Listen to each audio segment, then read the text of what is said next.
इससे संबंधित आपका एक टॉपिक है, उसको हम देखेंगे।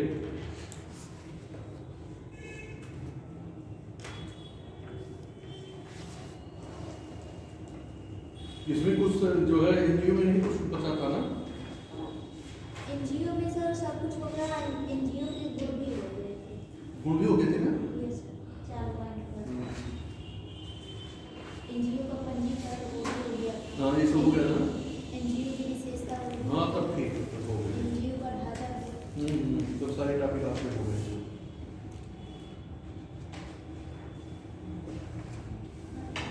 अब जैसे पर्यटन की बात हम लोग करते हैं, तो पर्यटन का मतलब कि जहाँ घूमने आते हैं, उसमें आपके भारत के भी पर्यटक हो सकते हैं और विदेशी भी पर्यटक हो सकते हैं, आपके प्रदेश के पर्यटक हो सकते हैं, आपके जिले के पर्यटक हो सकते हैं, आपके अन्य प्रदेश के, जैसे भारत के और प्रदेश हैं, तो उस प्रदेश के भी पर्यटक के रूप में लोग आ सकते हैं। तो पर्यटन से तात्पर्य ये है कि जैसे आप पर्यटन एक सामान्य सी शब्दावली है, इससे ये सीधे ये जाहिर होता है, ये स्पष्ट होता है कि पर्यटन मतलब कि लोगों का आना। पर्यटक मतलब लोग आ रहे हैं। कहाँ से आ रहे हैं? विदेश से आ रहे हैं, अपने भारत से आ रहे हैं, अपने राज्य से आ रहे हैं, अपने जिले से आ रहे हैं, दूसरे राज्य से आ रहे हैं, यही लोग पर्यटन होंगे। अब इस पर्यटन से क्या क्या हमें लाभ होगा? उस पर्यटन में कहाँ अधिक पर्यटन, जैसे मान लिया आप उत्तर प्रदेश के संदर्भ में पढ़ रहे हैं, तो हमें ये देखना होगा कि उत्तर प्रदेश में कुछ ऐसे स्थान होंगे जहाँ पर्यटन जाता है, जहाँ पर्यटन की सुविधाएं थोड़ा ज्यादा उपलब्ध होगी। कुछ ऐसे क्षेत्र होंगे जहाँ पर्यटन कम होगा, जहाँ लोग कम आएंगे। तो जैसे कुछ क्षेत्र आपको बताइए, बहुत आसान है, जानते होंगे कि हमारे राज्य में कौन कौन से ऐसे स्थल हैं कि जहाँ पर्यटन जाते हैं। जैसे सर अभी राम मंदिर अयोध्या, आगरा भी, वर्तमान में प्रयागराज भी है, प्रयागराज भी, बनारस भी है, चित्रकूट है, ये सारे क्षेत्र, मथुरा है, बहुत सारे ऐसे क्षेत्र हैं कि जहाँ आपके क्या हो रहे हैं कि पर्यटन विकसित हो रहा है। अब अगर पर्यटक आएंगे तो इससे और क्या लाभ हो सकता है? वहाँ की क्या है कि जो अर्थव्यवस्था है अच्छी होगी। अर्थव्यवस्था किस सेंस में अच्छी होगी? मतलब जैसे अर्थव्यवस्था में कैसे हम ये जानेंगे कि अर्थव्यवस्था हमारी अच्छी होगी? जैसे सर आएंगे तो कुछ ना कुछ यहाँ पे मतलब खरीदारी का जरूर करेंगे ना। जैसे यहाँ आएंगे तो यहाँ की जो दुकानदारी है, जो शिल्प है, जो कला है, जो ऐतिहासिक इमारतें हैं, जो सांस्कृतिक इमारतें हैं, होटल है ना, जो रहने के स्थान हैं, अन्य बहुत सारे ऐसे उससे जुड़े हुए स्थान हैं, बहुत सारे आर्थिक क्षेत्र हैं कि जहाँ रोजगार बढ़ेगा। विदेशी मुद्रा का क्या होगा? निर्यात होगा। जैसे आप आएगा तो ये किसके माध्यम से हो रहा है? ये निर्यात में आएगा, ना कि आयात। जैसे ध्यान रखिएगा कि जो पर्यटन उद्योग है, एक बार ऐसे क्वेश्चन भी यूपीएससी में पूछा गया था कि जो विदेशी पर्यटक आते हैं उनकी आय हमारे देश की आय में निर्यात में शामिल किया जाएगा या आयात में रखा जाएगा? विकल्प में दिया गया था या आयात और निर्यात, कुछ नहीं करेंगे, किसी में नहीं होगा, किसमें इसको रखा जाए? तो इसमें सीधा सीधा क्या है कि निर्यात में। कारण ये है कि मुद्रा आ रही है, और कहां से आ रही है? विदेश से आ रही है, और हमारी तरफ से क्या हो गया? हम निर्यात कर रहे हैं। क्या निर्यात कर रहे हैं? पर्यटन, वो सुविधाओं, उसके बदले एवज में मुझे क्या मिल रही है? मुद्रा। तो कहने का तात्पर्य ये पर्यटन जो है केवल एक सामान्य चीज को लेकर नहीं आ रहा है कि सैलानी केवल आए घूम के चले। इससे कितना व्यापक परिवर्तन हो रहा है हमारे समाज पे, हमारी अर्थव्यवस्था पे, वहाँ के लोगों पे, वो जो ऐतिहासिक इमारतें हैं, धरोहर है, उसका और क्या हो रहा है? महत्व बढ़ रहा है। और लोग क्या आ रहे हैं? जो पुराने किले हैं, जो पुरानी बावलियां हैं, जो पुराने पर्यटक स्थल अन्य रूप में, जैसे यहाँ आपके बगल में कबीर मगहा, ये भी एक पर्यटक स्थल में, कुशीनगर में भगवान बुद्ध का है ना। तो कहने का तात्पर्य श्रावस्ती आप देखिए, तो बहुत सारे ऐसे स्थल हैं जो पर्यटकों को क्या कर रहे हैं? आकर्षित कर रहे हैं। और अगर पर्यटक आ रहे हैं तो क्या करेंगे? केवल आ ही नहीं रहे हैं, वो हमारे बहुत सारे क्षेत्रों को क्या कर रहे हैं? प्रभावित कर रहे हैं। प्रभावित करने का मतलब पॉजिटिव, मतलब सकारात्मक रूप से, और हर रूप में। जैसे जब आए तो वहाँ के क्षेत्र के लोगों के जो छोटे छोटे अपने उद्योग स्थापित किए हैं, उनकी वस्तुएं क्या हो गई, बिक रही हैं। अगर उनकी वस्तुएं बिक रही हैं तो लेबर की आवश्यकता क्या होगी, बढ़ेगी। वस्तुओं का प्रोडक्शन क्या होगा, बढ़ेगा। जब वस्तुओं का प्रोडक्शन बढ़ेगा तो आय क्या होगी, बढ़ेगी। और लोग जो अधिक से अधिक लोग क्या हो गए, कार्यों में निवेशित होंगे, तो उस क्षेत्र का विकास क्या होगा, बढ़ेगा। उस क्षेत्र का विकास प्रत्यक्ष अप्रत्यक्ष रूप से क्या हो जाएगा, बढ़ जाएगा। तो इस क्षेत्र से देखते हुए पर्यटन जो है हमारे चतुर्मुखी विकास में एक महत्वपूर्ण योगदान ये भी रखता है। और इसके साथ ही क्या होगा कि उस क्षेत्र के अगल बगल का क्षेत्र जो होगा वो भी विकसित होगा, वो भी विकास की जरूरत है, क्योंकि उसकी धाराएं क्या होगी कि जो अभी मान लीजिए कि पर्यटक ज्यादा आने लगे तो हमारी जो होटल या जो दुकानें जो सारी चीजें हैं कम पड़ रही हैं, तो जगह नहीं है, तो क्या होगा उसके बगल जो क्षेत्र है वहां पे क्या होगा कि नए नए होटल का निर्माण होगा, नए नए धर्मशालाओं का निर्माण होगा, और पर्यटन के लोगों के लिए भी क्या होगी कि सुविधाएं उपलब्ध होगी। तो इससे उस क्षेत्र का विकास भी हो रहा है और रोजगार के अवसर भी मिल रहे हैं, और लोगों का क्या होगा, जीवन स्तर भी बेहतर होगा। तो हाँ, तो कहने का कुंभराज जो है आपका, तो कहने का मतलब इस समय तो आप देख रहे हैं कि वर्तमान में जो है महाकुंभ आपके प्रयागराज में चल ही रहा है, तो आप देख ही सकते हैं कि कितनी भीड़ है, कितने लोग आ रहे हैं, श्रद्धालु आ रहे हैं।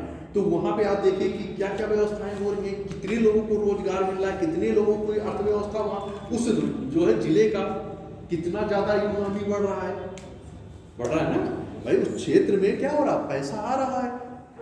ऐसा नहीं कि हर क्षेत्र में पैसा आ रहा है, लेकिन नहीं, वहाँ महाकुंभ होने की वजह से जो है बहुत ज्यादा पैसे का क्या हो रहा है, संकेंद्रण हो रहा है। और जब पैसे का संकेंद्रण हो रहा है तो इस समय आप देखिए कि वहाँ जो 400-500 रुपए के होटल थे, आज उसका रेट क्या हो गया, बढ़ गया। कारण क्या है, कारण ये है कि डिमांड ज्यादा है और आपूर्ति क्या है, कम है। तो जब आपूर्ति कम होगी तो क्या होगा, विक्रेता का मार्केट हो जाएगा, और अगर जो है मांग ज्यादा कम होगी तो क्रय, जब विक्रेता ज्यादा हो जाएंगे तो क्या होगा, वस्तु मान ली उत्पादित अधिक है, मांग कम है, तो क्या होगा, विक्रेता के पक्ष में मार्केट झुक जाएगी, क्योंकि वस्तुएं क्या हो रही है, बिक नहीं रही है, लेने वाले कम है, परचेजिंग पावर क्या है, कम है। और अगर वस्तु कम हो गई और मांग अधिक हो गई तो क्या हो गया, रेट क्या हो गया, बढ़ गया। आपको मुद्रास्फीति पढ़ाई गई होगी, मुद्रा संकुचन बताया गया होगा, बताया कि नहीं बताया गया, इन्फ्लेशन, डिफ्लेशन, डिवैल्यूएशन, अवमूल्यन, ये सारी चीजें बताई गई होगी। तो कहने का तात्पर्य ये है कि इन सारी चीजों से आपका एक क्षेत्र को नहीं ले रहा है, कई क्षेत्रों को लेके चल रहा है। अब मान लीजिए कि वहां पर्यटक आ रहे हैं, तो दूसरी चीज क्या होगी, वहां की सुरक्षा व्यवस्था भी सही होनी चाहिए। ऐसा नहीं कोई आ रहा छीना झपटी हो रही है, कोई चोर, कोई आया टैक्स लगा दिया, तो पर्यटन की गतिविधियों क्या होगा, प्रभावित करेगा। अगर सुरक्षा की भावना होगी तो क्या पर्यटक वहां जाएंगे, नहीं जाएंगे। तो इसलिए क्या होगा कि सरकार वहां की जो राजनीतिक व्यवस्था, जो प्रशासनिक व्यवस्था है, उसको भी क्या करना होगा, अपनी गतिविधियों को बढ़ाना होगा, और वहां पे शांति व्यवस्था, कानून व्यवस्था को क्या करना होगा, बनाए रखना होगा। अगर कानून व्यवस्था सुचारू रूप से संचालित नहीं होगी तो क्षेत्र का विकास क्या होगा, अवरुद्ध होगा, और पर्यटन पर क्या पड़ेगा, विपरीत प्रभाव पड़ेगा। और जब पर्यटन पर विपरीत प्रभाव पड़ेगा, आज आप देख रहे हो कि पर्यटन नीति भी चल रही है, 2022 की पर्यटन नीति आपने अभी बताएंगे, पर्यटन नीति। तो आज का आप देख रहे हो हेरिटेज आर्क का मतलब कि त्रिभुज के आकार का। अब हेरिटेज आर्क मतलब वहां पे आप देखोगे कि पर्यटन की सुविधाओं को, खासकर विदेशी पर्यटकों, घरेलू पर्यटकों को आकर्षित करने के लिए सारी व्यवस्थाएं की जा रही है। बात समझ में आ रही है? तो जब लोग आकर्षण की का केंद्र होगा तो क्या होगा, लोग वहां ज्यादा जाएंगे। जैसे जिस क्षेत्र में अगर वो चीजें, वो सुविधाएं उपलब्ध नहीं है तो आप वहां जाओगे। जैसे अभी आपसे कह दिया जाए कि आप चले जाइए देवरिया पर्यटन, तो आप देवरिया में जाओ। आपसे कह दिया जाए आप अयोध्या की तरफ चले जाओ, तो अयोध्या की तरफ जाना ज्यादा प्रेफर करोगे, खासकर देवरिया के संदर्भ में। अभी आपसे कह दिया जाए मथुरा की तरफ जाइए, लखनऊ की तरफ जाइए, आगरा की तरफ जाइए, तो आप किधर जाओगे, आगरा की तरफ निकल लोगे, लखनऊ की तरफ निकल लोगे, बनारस की तरफ निकल लोगे। लेकिन आपसे कह दिया जाए गोंडा की तरफ चले जाओ, तो क्या जाओगे, नहीं जाओगे। तो कहने का मतलब कि जहां वो सुविधाएं होंगी, जहां ज्यादा। अब आपने एक चीज ये देखा होगा कि आगरा में विदेशी पर्यटक ज्यादा आते हैं। आपने देखा कि 7 आश्चर्यों में आगरा का ताजमहल भी आपने क्या है, शामिल किया गया। तो कहने का मतलब कहीं ना कहीं जो विदेशी पर्यटकों को वहां जो है वो आकर्षित कर रहा है, तो क्या होगा, मुद्रा आकर्षण केंद्र वहां अधिक होगा, और वो प्लेस क्या होगा, वहां के होटल, वहां की सारी चीजें क्या हो जाएंगी, कॉस्टली हो जाएंगी। क्या हो जाएंगी, कॉस्टली हो जाएंगी, महंगी हो जाएंगी। तो इसी आधार पे मांग और पूर्ति के आधार पे बाजार की नीतियां संचालित होंगी। पढ़ाया क्या होगा आपको, इकोनॉमी में पता ही होगी मैडम, कि मांग और आपूर्ति के आधार पर बाजार की शक्तियां क्या करती है, संचालित, निर्धारण करती है। जिस प्रकार से मांग होगी, जिस प्रकार की पूर्ति होगी, उसी प्रकार से सारी चीजों का संचालन होता रहेगा। तो आइए हम लोग चलते हैं, अपने टॉपिक को शुरू करते हैं, देखते हैं उत्तर प्रदेश में पर्यटन। टॉपिक था कि उत्तर प्रदेश में पर्यटन। बेसिक चीजें मैंने बताई है, अभी कराते जो हम कराते रहेंगे उसमें भी जहां जो चीजें आएंगी बताते चलेंगे, ठीक है।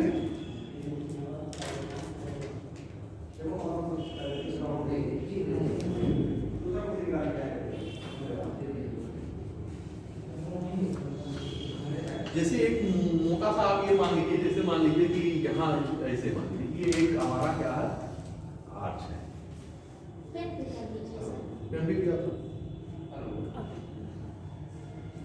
मान लीजिए हमारा एक आग है ना, मान लीजिए ये आप जो है ब्लॉक ऐसे मान लीजिए बना दिया है ना, मान लीजिए आपका ये आग रहा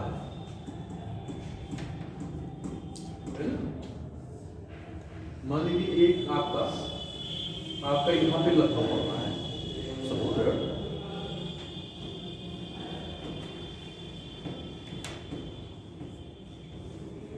ये आपका मान लीजिए 1 लाख क्या हो गया, आपका जो है बनारस है।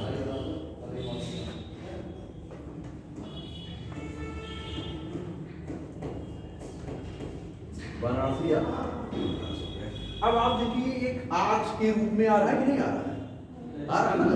इसको हम मेरे लिए आर्च के रूप में भी क्या कर सकते हैं, प्रभाषित भी कर सकते हैं, देख भी सकते हैं। इसको तो हमने एक सामान्य रूप में बनाया है, अभी बनाएंगे जो इसमें आएंगे, ये केवल एक दिशा आपको देंगे। जैसे यहाँ पे आप देखोगे कि पर्यटन क्या होगा, ज्यादा होगा, क्योंकि विदेशी पर्यटकों का आगमन क्या हो रहा है, ज्यादा है ना। यहाँ लखनऊ में भी पर्यटक आ रहे हैं काफी, यहाँ पे वाराणसी में भी क्या हो रहा है, ये जो है काशी विश्वनाथ की वजह से है ना, काफी अधिक मात्रा में, काफी अधिक संख्या में लोग क्या हो रहे हैं, आ रहे हैं। तो यहाँ पे जैसे आप देखेंगे, यहाँ आगरा में सबसे क्या है, मथुरा है आपका, है ना। तो मथुरा में भी क्या हो रहा है कि पर्यटकों का आगमन क्या हो रहा है, ज्यादा हो रहा है। अयोध्या में जब से राम मंदिर का आपका जो क्या हुआ, निर्माण हुआ, उद्घाटन हुआ, जब से तब से क्या हो रहा है, अयोध्या में भी पर्यटकों की संख्या क्या हो रही है, बढ़ रही है। अयोध्या में पर्यटन एक उद्योग का रूप, धीरे आप देखोगे पर्यटन उद्योग का भी रूप ले रहा है, पर्यटन उद्योग के रूप में स्थापित हो चुका है, धीरे धीरे पर्यटन बढ़ ही रहा है। पहले क्या था कि पर्यटन इतना अधिक नहीं बढ़ा था जितना आज है ना। अब धीरे धीरे आपने देखा कि जो पुराने किले थे, जो पुरानी ऐतिहासिक इमारतें थे, उनको भी क्या कर दिया, धरोहरों में क्या कर दिया गया, उनको भी पर्यटकों के आगमन के लिए क्या कर दिया गया, खोल दिया गया।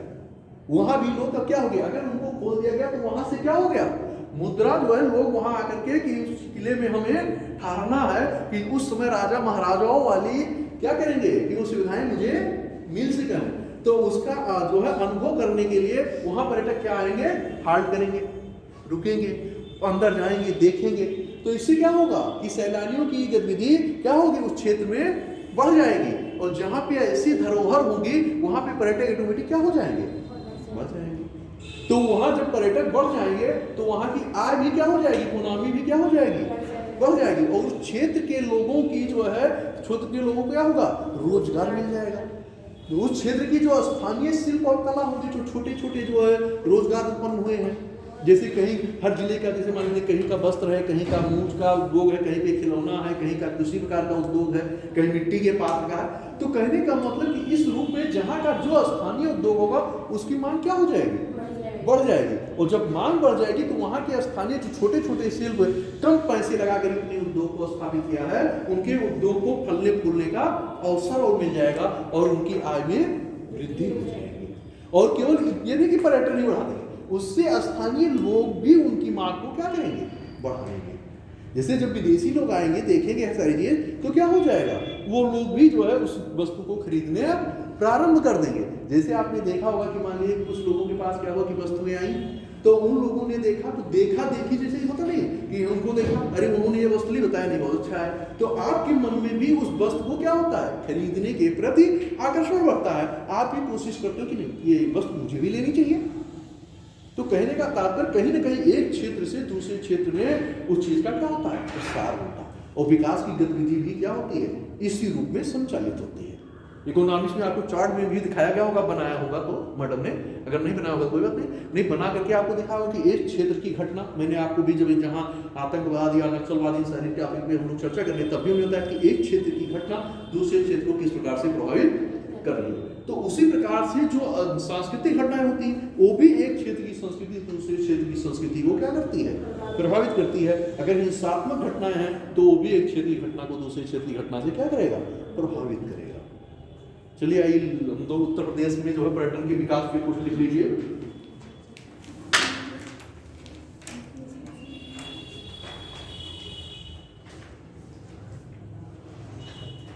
अभी हेरिटेज आर्ट पे भी बताएंगे।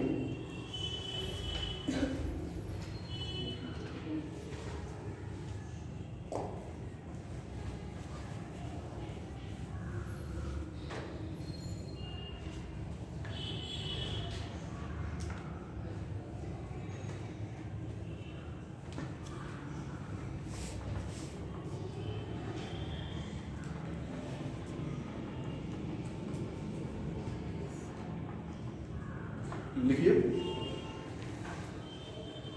उत्तर प्रदेश में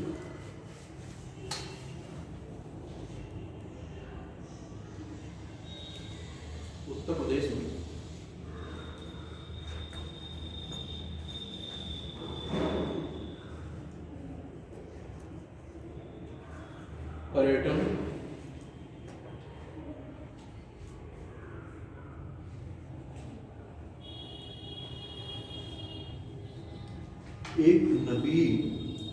एक नवीन मतलब नया, एक नवीन उभरता हुआ उद्योग है।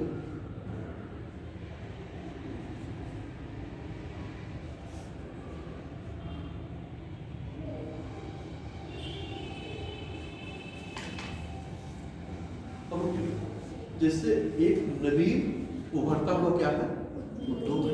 अब यहाँ पे ये प्रश्न उठता है कि अगर ये उद्योग है और किसमें है, उत्तर प्रदेश में है, तो इसमें उत्तर प्रदेश सरकार की क्या भूमिका हो सकती है, ये बात उत्पन्न होती है ना।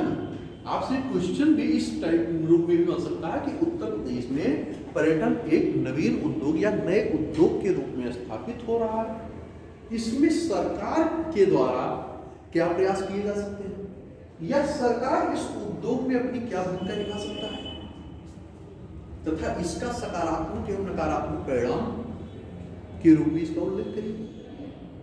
कहने का मतलब जब कोई बिंदु हो तो उस पर आपको ये भी समझना है कि इस पे किस टाइप के प्रश्न भी हमसे पूछे जा सकते हैं। इस पे ये भी पूछा जा सकता है कि केवल पर्यटन का विकास नवीन पर्यटन के रूप में विकसित हो रहा है, ये भी क्वेश्चन आपसे बन सकता है। ये भी बन सकता है कि इस पर्यटन में सरकार कितनी महत्वपूर्ण भूमिका निभा सकती है, सरकार इस उद्योग को स्थापित करने में अपनी जो है अपनी तरफ से क्या क्या चीजें क्या क्या भूमिका निभाएगी, और किस किस क्षेत्रों पर इसका परिणाम सकारात्मक और नकारात्मक पड़ सकता है। इन सारी चीजों को, सारे बिंदुओं को हमें ध्यान में रख करके चीजों को समझना है। तो इसी के नीचे एक लाइन और लिखिए, इसके विकास के लिए उत्तर प्रदेश सरकार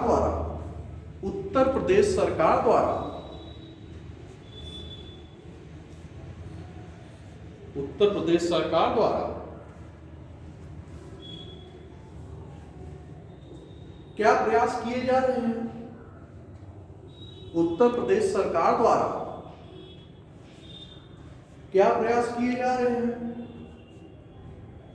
अब देखिए, अब यहां पे दो प्रश्न आपके सामने उपस्थित हो रहा है। पर्यटन क्या हो रहा है, एक नवीन उद्योग हो रहा है, फिर उत्तर प्रदेश सरकार के द्वारा क्या क्या प्रयास किए जा रहे हैं, तो इसका मतलब सरकार कुछ प्रयास कर रही है उद्योग को बढ़ाने के लिए, पर्यटन को बढ़ाने के लिए। अब नीचे से लिखिए, नीचे से नोट करिए,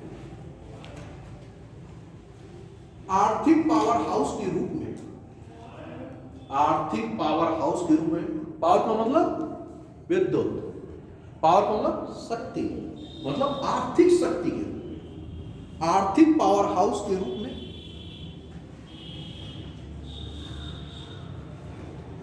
पर्यटन क्षेत्र को,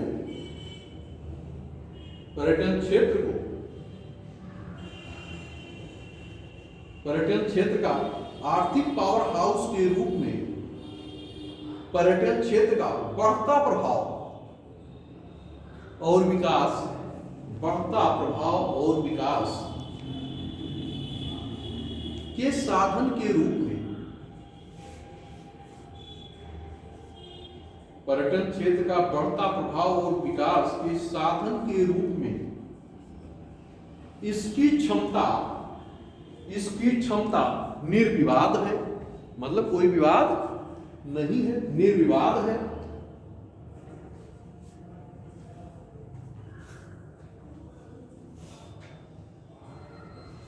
नीचे से लिखिएगा, फिर लाइन छोड़ दीजिएगा। पर्यटन क्षेत्र, पर्यटन क्षेत्र न सिर्फ विकास को प्रेरित करता है, न सिर्फ विकास को प्रेरित करता है,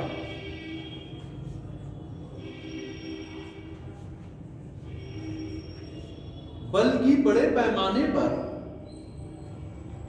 बल्कि बड़े पैमाने पर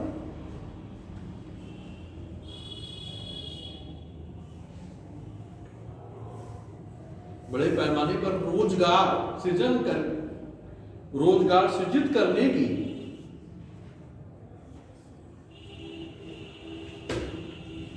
बल्कि बड़े पैमाने पर रोजगार सृजित करने की अपनी क्षमता के साथ, अपनी क्षमता के साथ,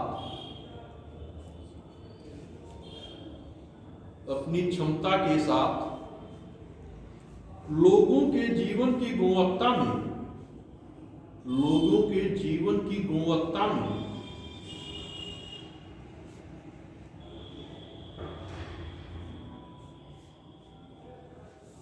लोगों के जीवन की गुणवत्ता में सुधार लाता है। अब यहां से जितना आपने लिखा है कुछ समझ में आ रहा है? अभी जो चीजों पे हम लोगों ने चर्चा की है वही चीज लिखा रहा हूं कि विकास को क्या करेगा, आर्थिक विकास को प्रेरित करेगा, मतलब बल प्रदान करेगा। दूसरी चीज क्या करेगा, रोजगार का सृजन करेगा, रोजगार बढ़ाएगा, और जब रोजगार बढ़ेगा तो क्या होगा, लोगों का जीवन स्तर की गुणवत्ता क्या हो जाएगी, बढ़ जाएगी। यही चीज तो हम लोगों ने चर्चा की है, और वही चीज हम लोग क्या कर रहे हैं, लिख भी रहे हैं। अब नीचे से लिखिए, उत्तर प्रदेश को, उत्तर प्रदेश को भारत का एक महत्वपूर्ण राज्य,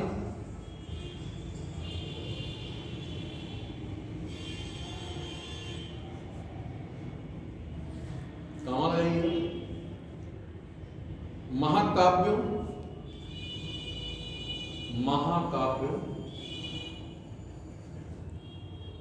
पवित्र नदियों, पवित्र नदियों,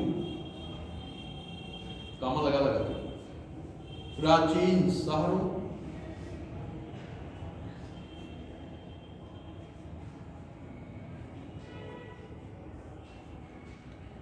प्राचीन शहरों और तीर्थों की भूमिका कहा जाता है, और तीर्थों की भूमिका कहा जाता है।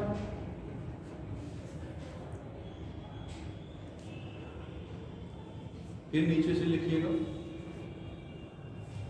उत्तर प्रदेश में सांस्कृतिक, उत्तर प्रदेश में सांस्कृतिक, धार्मिक, कामा लगा लगा के, प्राकृतिक, प्राकृतिक, प्राकृतिक और आध्यात्मिक विविधताएं विद्यमान हैं। सांस्कृतिक, धार्मिक, प्राकृतिक और आध्यात्मिक विविधताएं विद्यमान हैं।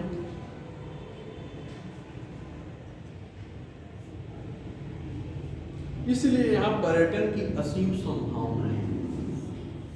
इसलिए यहाँ पर्यटन की असीम संभावनाएं हैं।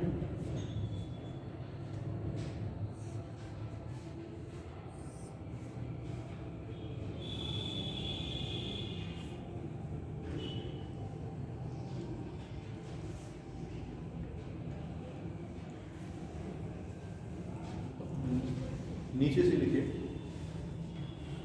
पर्यटन मंत्रालय भारत सरकार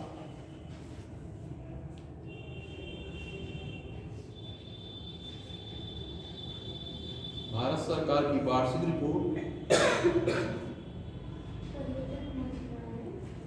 भारत सरकार की वार्षिक रिपोर्ट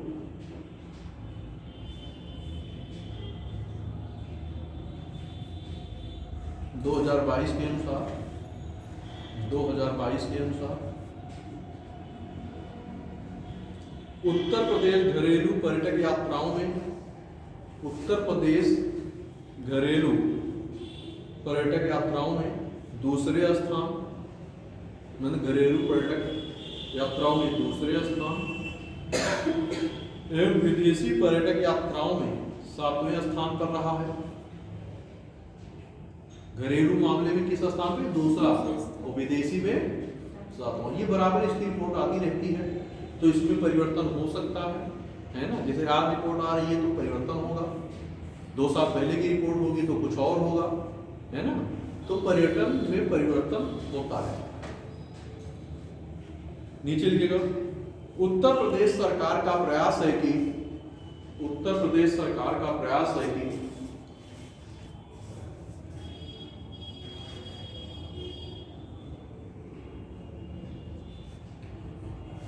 उत्तर प्रदेश को देश का शीर्ष गंतव्य स्थल बनाया जाए। उत्तर प्रदेश को देश का शीर्ष पर्यटन स्थल बनाया जाए।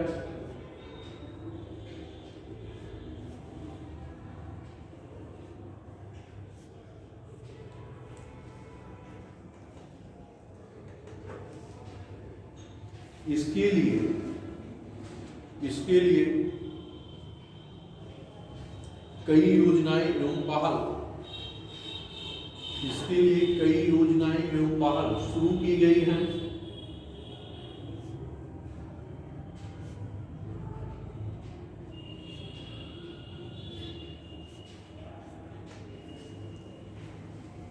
नीचे से लिखिएगा,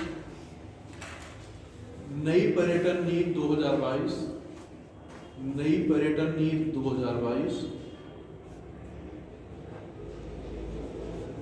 फिर नीचे स्टेप बाय स्टेप लिखेगा, पर्यटन सर्किटों का विकास किया जा रहा है।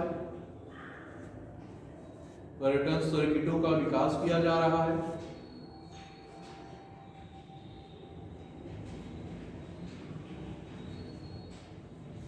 नीचे पर्यटन के विकास के लिए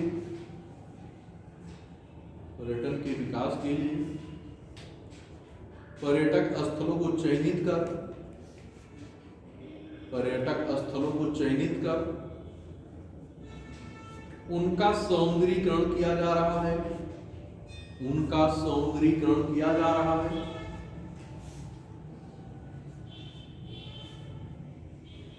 फिर नीचे लिखिएगा अगला स्टेप,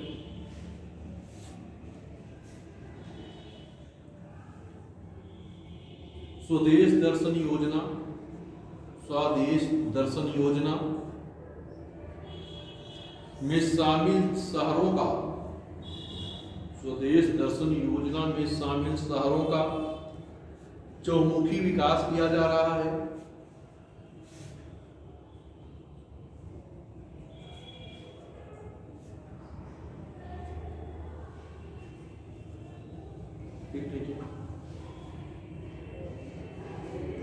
राष्ट्रीय एवं अंतर्राष्ट्रीय पर्यटकों, राष्ट्रीय एवं अंतर्राष्ट्रीय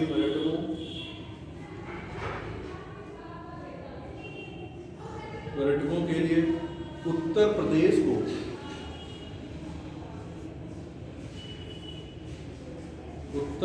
को आदर्श गंतव्य केंद्र के रूप में, आदर्श गंतव्य केंद्र के रूप में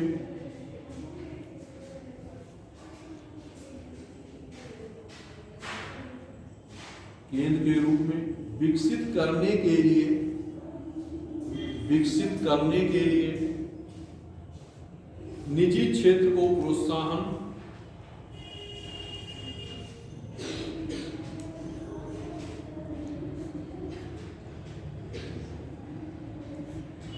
फिर नीचे विभिन्न मेले, मेला लगता है ना, विभिन्न मेले और महोत्सव का आयोजन होता है ना, और महोत्सव का आयोजन, विभिन्न मेले और महोत्सव का आयोजन, जैसे अयोध्या में दीपोत्सव। अभी आप दीपावली के पहले देखे हैं दीपोत्सव हुआ है। अयोध्या में दीपोत्सव,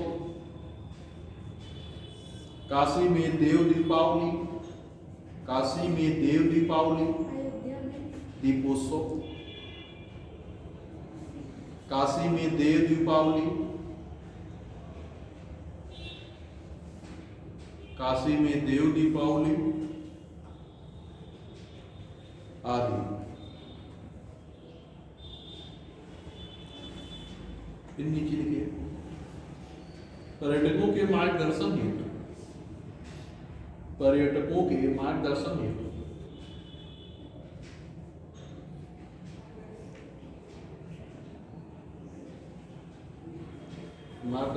उत्तर प्रदेश के पर्यटन स्थलों,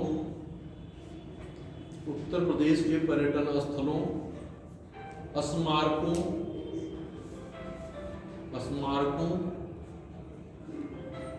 एवं संस्कृत कला शिल्प जनित विशेषताओं को प्रदर्शित करने वाले,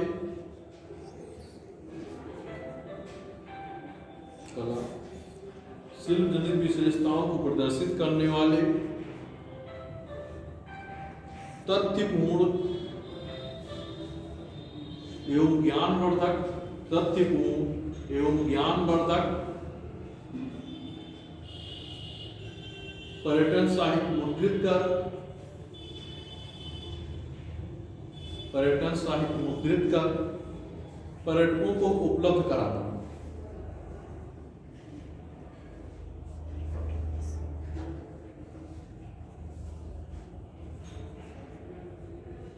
अब अगर इन साहित्य लिखिए, अब अगर इन साहित्य को जो पर्यटक आ रहे हैं उनको एक साहित्य के रूप में बना करके बताया जाए कि इस जगह पे ये चीजें हैं, उसमें उसकी विशेषता को बताया जाए। जब साहित्य होगा तो उसमें ये संरचना होगी, उसके विषय में जानकारी होगी, तो जो जब उसके विषय में जानकारी होगी और जो जब दिया जाएगा साहित्य तो जो बताएगा तो उसके माध्यम से क्या होगा कि जो आगंतुक होंगे, जो पर्यटक आए होंगे, उनके मन में क्या होगा, उन स्थलों को देखने की लालसा बढ़ेगी। और अगर देखने की लालसा बढ़ेगी तो उस स्थल पे क्या करेंगे, जाएंगे। तो जाएंगे तो क्या होगा, पर्यटन बढ़ेगा। और क्यों पर्यटन ही नहीं बढ़ेगा, बाकी उन क्षेत्रों का विकास भी होगा। जैसे आपने देखा कि आर्थिक रूप में, रोजगार के रूप में, तो इन सारी चीजों का कि वहाँ की अर्थव्यवस्था क्या हो जाएगी, बेहतर हो जाएगी। वहाँ के लोगों को क्या मिल जाएगा, रोजगार मिल जाएगा। और वहाँ जो अगल बगल जो मान लीजिए कि अभी उस रूप में मकान या आवास उपलब्ध नहीं है तो क्या हो जाएंगे, बन जाएंगे। तो वहाँ धीरे धीरे पर्यटन बढ़ता जाएगा। तो इस प्रकार से उसका विकास क्या होगा, चौमुखी विकास के रूप में उभरेगा, उसका क्या होगा, प्रसार होगा। आगे लिखिए, सार्वजनिक निजी सहभागिता, सार्वजनिक निजी सहभागिता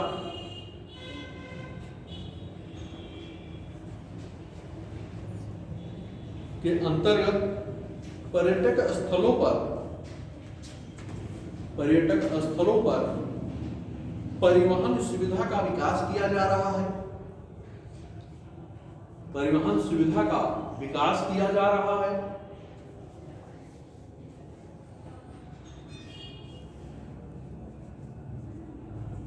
अब मान लीजिए कि ठीक है, वहां की परिवहन व्यवस्था अच्छी नहीं है, ट्रांसपोर्टेशन सिस्टम अच्छा नहीं है, तो पर्यटक कैसे जाएंगे? तो आवागमन के लिए जो क्या करना होगा, परिवहन की व्यवस्था का सुचारू रूप से संचालन होना आवश्यक है।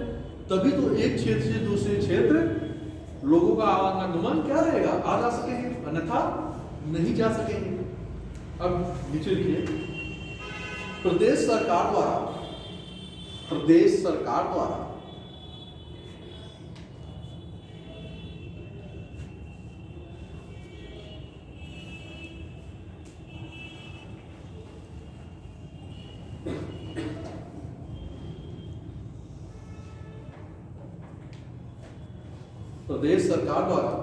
पर्यटन संबंधी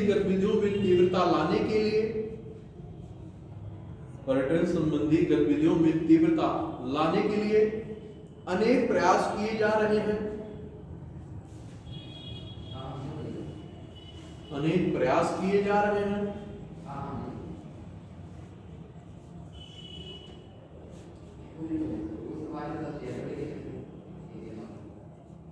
क्योंकि पर्यटन रोजगार सृजन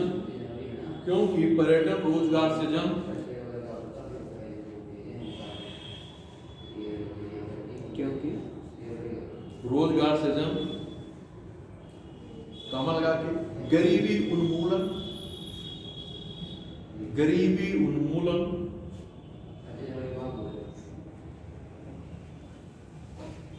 विदेशी मुद्रा भंडार में वृद्धि, इसे नीचे ऊपर भी करके लिख सकते हो,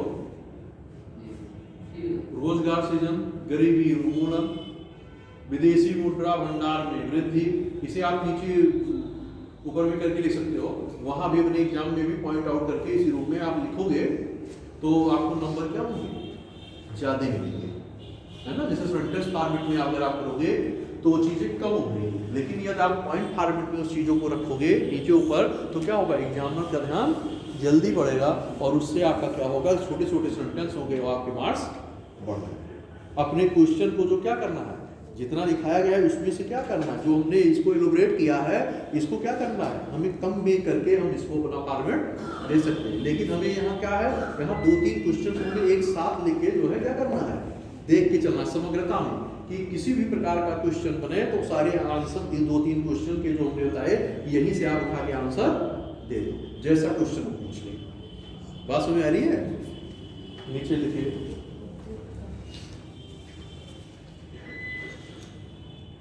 विदेशी मुद्रा भंडार में वृद्धि लिखा, तथा लोगों के जीवन की गुणवत्ता में सुधार, ऐसा भी लिख सकते हो, लोगों के जीवन की गुणवत्ता में सुधार। नीचे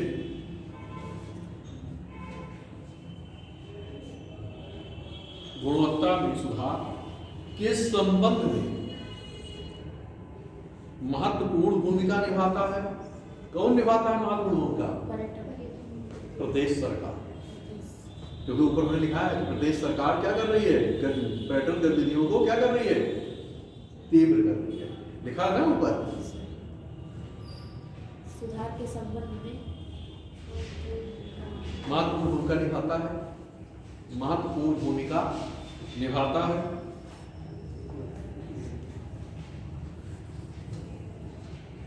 नीचे लिखेगा, इसलिए पर्यटन नीति 2022 में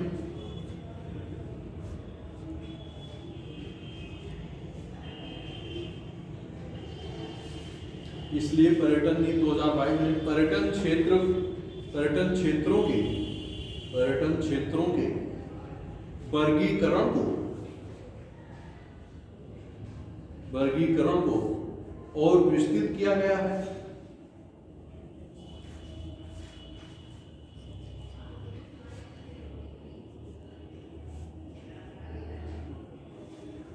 अब ये आपका जो है एक टॉपिक जो आपने लिखा था कि उत्तर प्रदेश में पर्यटन का विकास, उत्तर प्रदेश सरकार के द्वारा पर्यटन के क्षेत्र के विकास के लिए क्या क्या भूमिका या क्या क्या प्रयास किए गए, ये आपका एक टॉपिक था। ये जो हम लोगों ने इसको समग्रता में देखा, जिस प्रकार से आपसे प्रश्न पूछेगा उस प्रकार के अनुसार आपके अपने आंसर को फॉर्मेट करना होगा। आपसे क्वेश्चन दो प्रकार से पूछे जाएंगे, एक 125 शब्द के क्वेश्चन के फॉर्मेट में पूछेगा और दूसरा आपसे 200 वर्ड्स के शब्द में या 200 शब्दों में प्रश्न पूछेगा। तो जिस प्रकार से पूछेगा उस हिसाब से हम अपने क्वेश्चन के साइज को क्या करेंगे, छोटा बड़ा करेंगे। बात समझ में आ रही है? हमें मेन जो बिंदु है, जैसे क्या होगा अगर हम प्रदेश सरकार की भूमिका पे हुआ तो आप क्या करेंगे, पर्यटन के देश में तीव्रता आ रही है, रोजगार का सृजन पॉइंट आउट करिएगा, रोजगार में वृद्धि हो रही है, गरीबी उन्मूलन हो रहा है, विदेशी मुद्रा के भंडार में वृद्धि हो रहा है, बात समझ रही, और लोगों के जीवन की गुणवत्ता में सुधार। आप 5-6 पॉइंट इसको क्या कर दीजिएगा, इसी टाइप में नीचे ऊपर करके लिख दीजिएगा। बात ऊपर जब पूछे ऊपर भी आप इसी प्रकार के अपने कम शब्दों में करने के लिए आप वहाँ भी ऊपर ऐसे पॉइंट आउट कर लीजिएगा कि मेन चीज़ें आपके प्रश्न में आ जाए। बाकी जो समग्रता में तो समझने के लिए हमने आपको इस फॉर्मेट में किया है, लिखाया नहीं, कैसे आप समझोगे, कैसे उस चीज़ को निकाल के अपने आंसर में फॉर्मेट करोगे। इसलिए मैं वो टेक्निक आपको बता रहा हूँ कि ऐसे निकाल के उन चीज़ों को क्या करना है, आपको वहाँ दिखाना होगा। बात समझ आ रही है? तो इसमें क्या होगा कि अधिक से अधिक मार्क्स आपके पाने की संभावना बन जाएगी। चलिए आगे देखते हैं। अब हम लोग हेरिटेज, जैसे भी हेरिटेज आर्क की बात की गई है तो हम लोग हेरिटेज आर्क पे आ जाते हैं कि उत्तर प्रदेश के पर्यटन में हेरिटेज आर्क की क्या भूमिका है। अब पर्यटन जैसे हेरिटेज आर्क है तो इसमें जैसे मान लीजिए ये आगरा है तो आगरा क्षेत्र में क्या क्या चीजें हो सकती हैं, लखनऊ में क्या क्या क्षेत्र है पर्यटन के दृष्टिकोण से, बनारस में क्या क्या चीजें हैं, तो उन चीजों पे भी हम लोग क्या कर लेंगे कि उस आर्क जो बनाया गया तो त्रिभुजाकार आकृति एक चाप के प्रकार की ली जा रही है, उसकी क्या भूमिका है उत्तर प्रदेश के पर्यटन। जैसे आपसे ये भी पूछा जा सकता है कि उत्तर प्रदेश के विकास में पर्यटन की भूमिका क्या है, भाई उसकी अर्थव्यवस्था इकोनॉमी में क्या वृद्धि कर रहा है, अर्थव्यवस्था में क्या योगदान है पर्यटन का। जो आप यही सारी चीज जो समझ रहे हो इसी को आप क्या करोगे, वहां भी क्या करो, क्वेश्चन के फॉर्मेट को उसने घुमाया और आपने भी अपने फॉर्मेट को क्या कर दिया और घुमा करके अब उसमें आपको क्या करेगा, उद्योग का क्या भूमिका है, पर्यटन से उद्योग पे क्या प्रभाव पड़ रहा है, कृषि पे क्या प्रभाव पड़ रहा है ना, वहाँ की जो छोटे छोटे जो उद्योग हैं, असंगठित क्षेत्र के उद्योगों पे क्या प्रभाव पड़ रहा है, मानव श्रम पे क्या प्रभाव पड़ रहा है। बस समझ रही है? यही सारी कंट्रीब्यूशन क्या करना है आपको, पर्यटन के आर्थिक विकास में दिखा देना है कि अर्थव्यवस्था पे इन क्षेत्रों में क्या हो रहा है, वृद्धि हो रही है, और उससे क्या हो रहा है कि वहाँ के क्षेत्रों के रहने वाले लोगों को की गुणवत्ता में क्या होगी, वृद्धि होगी। और दूसरी चीज ये ही नहीं है, हमारे राज्य की जीडीपी, जो हमारे राज्य की जीडीपी है उसमें भी क्या हो रही है, वृद्धि हो रही है। अर्थव्यवस्था का आकार क्या हो रहा है, बढ़ रहा है, लोगों की आय क्या हो रही है, बढ़ रही है। बात समझ आ रही है? यही सारी चीज तो आपको दिखाना है। देखिए हेरिटेज आर्क में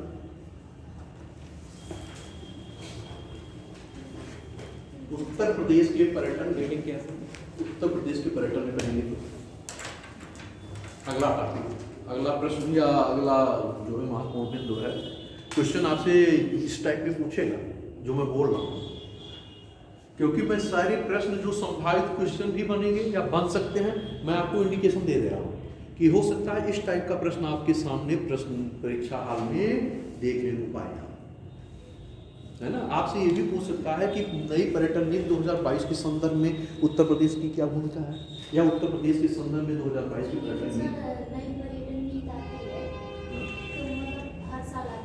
नहीं, देखिए पर्यटन नीति तो 2 साल 4 साल 5 सालों पे उस सरकार के द्वारा निर्धारण की जाएगी, और जो रिपोर्ट आती है वो रिपोर्ट जो है 1 साल 2 साल की रिपोर्ट तो आती रहती है कि इतने पर्यटक आए या इतना विदेशी पर्यटक है, घरेलू पर्यटक है, कौन सा राज्य अधिक है, कौन सा, ये सब एनुअल जो है या 2 वार्षिक पे भी आती रहती है। कभी मान लीजिए कि लेट हुआ तो 2 साल पे 1.5 साल पे आ गई, या कभी साल भर पे आ गई, तो इसमें आगे पीछे हो सकता है। लेकिन आपकी पर्यटन नीति जैसे मान लीजिए 22 की पर्यटन नीति, तो ये नहीं कि 23 में भी पर्यटन नीति घोषित कर दी जाए, है ना। हो सकता है 2 साल 4 साल बाद पर्यटन नीति, नई पर्यटन नीति बनाई जाए। बात समझ आ रही है? ऐसा नहीं कि नई पर्यटन नीति हर साल बनती रहेगी। जैसे आपकी जनगणना रिपोर्ट होती है तो क्या हर साल आती है, 2 वर्ष पे आती है, अभी लेटेस्ट 2023 में आई है आपकी जनगणना रिपोर्ट। तो कहने का तात्पर्य क्या है कि इस प्रकार की कुछ रिपोर्टें आप देखते हो वार्षिक आती है, एनुअल आती है ना, कुछ द्विवार्षिक आती है। बात समझ, जैसे आप देखोगे कि जनसंख्या सेंसस तो आपका 10 ईयर होता है, कृषि जनगणना, पशु जनगणना, तो ये सारे सबके वर्षों में अंतर होता है। बात समझ रही है? हर जनगणना जो होती है, सारी चीजें सब में अंतर है, ऐसा नहीं कि सब एक ही जैसे होंगे। बात समझ आ रही है? चलिए, उत्तर प्रदेश पर्यटन के विकास में हेरिटेज आर्ट की भूमिका, जैसे ये हेरिटेज आर्ट आपका है तो इसमें इसकी भूमिका क्या है। अब इसको ब्लैक बोर्ड पे डाला गया है तो इसको भी आप एक बार देख लें कि इसकी क्या भूमिका होगी, कंट्रीब्यूशन इसका क्या है आपके पर्यटन के क्षेत्र में।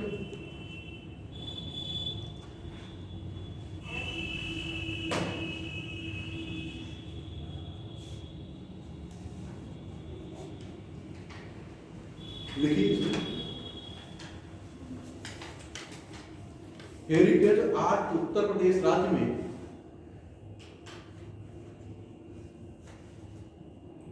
Heritage art of Uttar Pradesh राज्य में पर्यटन उद्योग को गति देने के लिए, पर्यटन उद्योग को गति देने के लिए उत्तर प्रदेश सरकार का नवीनतम प्रयास है।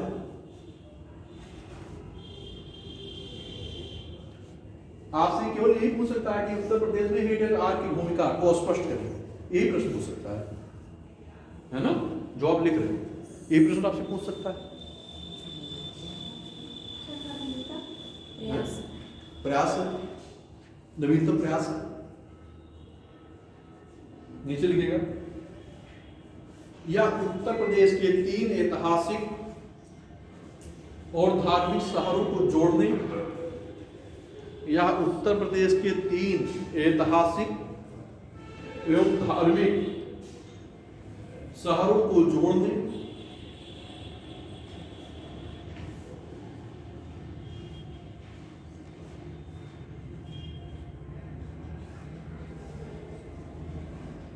और पर्यटकों को आकर्षित करने, और पर्यटकों को आकर्षित करने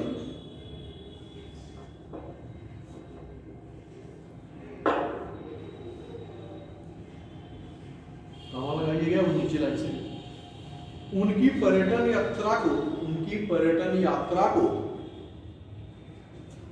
उनकी पर्यटन यात्रा को सुखद,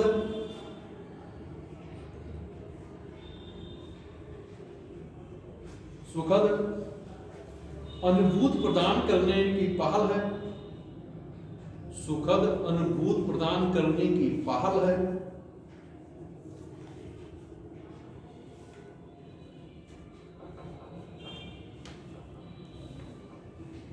हेरिटेज आर्ट, हेरिटेज आर्ट नीचे, हेरिटेज आर्ट पहल आगरा, आगरा, लखनऊ और वाराणसी, और वाराणसी को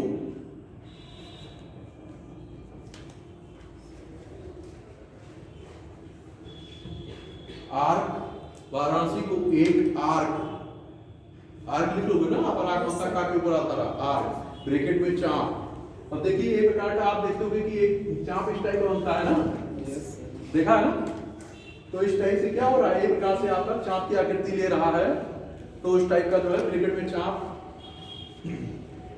ब्रैकेट बंद कर लीजिएगा, इस तरह जोड़ेगी, इस तरह जोड़ेगी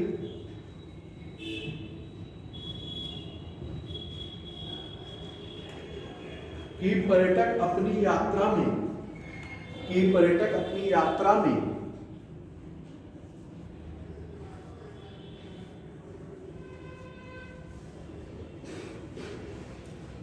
तीनों शहरों को एक साथ जोड़ सके,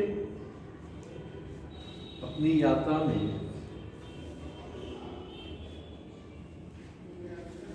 तीनों शहरों को एक साथ जोड़ सकें,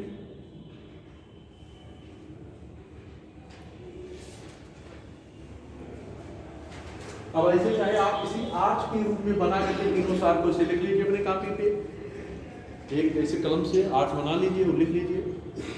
एक समझने के लिए आगरा बनारस और जो है आगरा लखनऊ बनारस लिख लीजिए।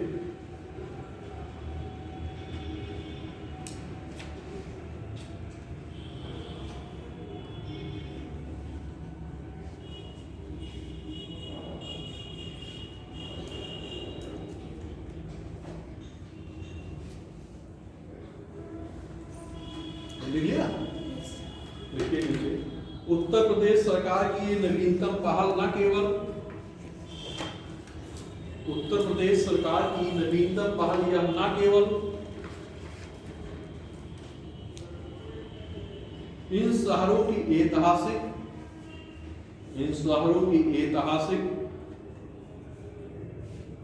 सांस्कृतिक स्थापत्य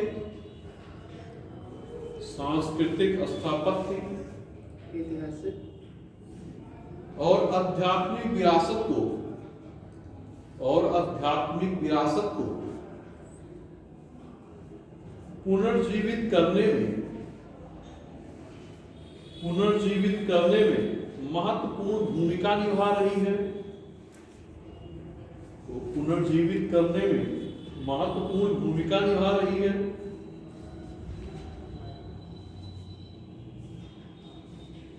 बल्कि आसपास के मनोरम स्थलों को भी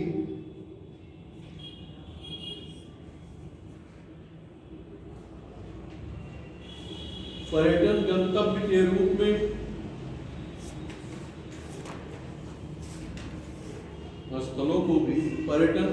के रूप में विकसित कर रही है।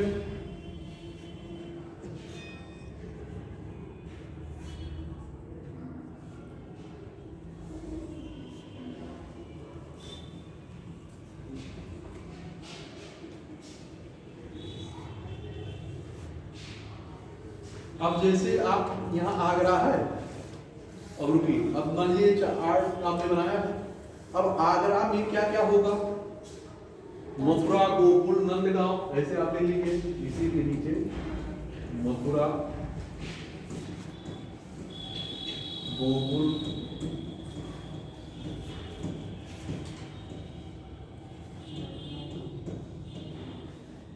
नंदगांव, फतेहपुर सीकरी,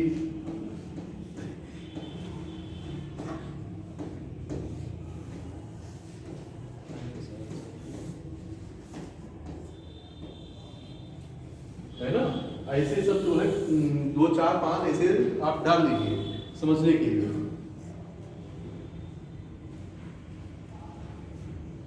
वृंदावन लिख लीजिए, ऐसे ही बढ़ा लीजिए, है ना? उसी वृंदावन मैंने 5, 6 लिख दिया है, उसके नीचे बढ़ा लीजिए। वृंदावन,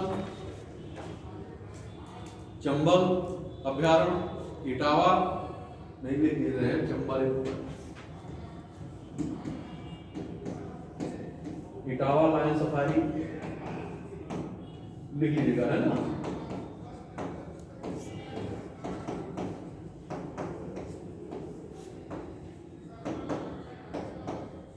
वृंदावन,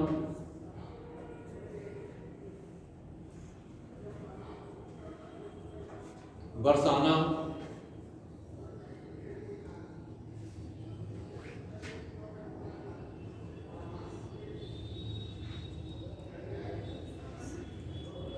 लिख लिया?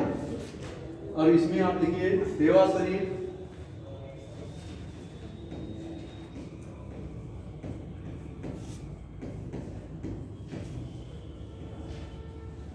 देवा शरीफ लिखिए। अब नीचे सब बिठूर, इसी में बिठूर, नैमिषारण, अयोध्या, बिठूर, नैमिषारण, अयोध्या,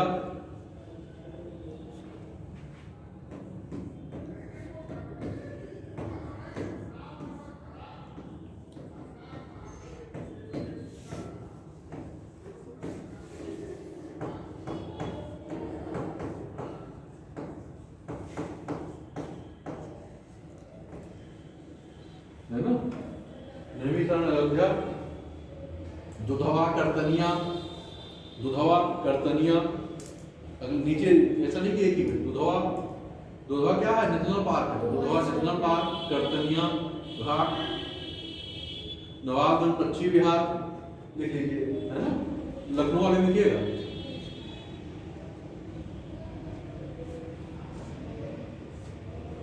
अब इसमें सारनाथ विंध्याचल, इसमें जो है सारनाथ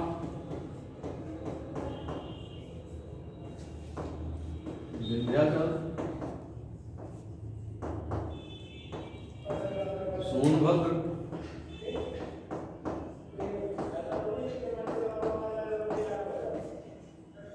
और नीचे बोल रहे लिखिए चुनार, इसमें चुनार, कुशीनगर, ऐसे बना के नीचे ऊपर कर दीजिएगा, है ना, चार्ट बना के। कपिलवस्तु, श्रावस्ती,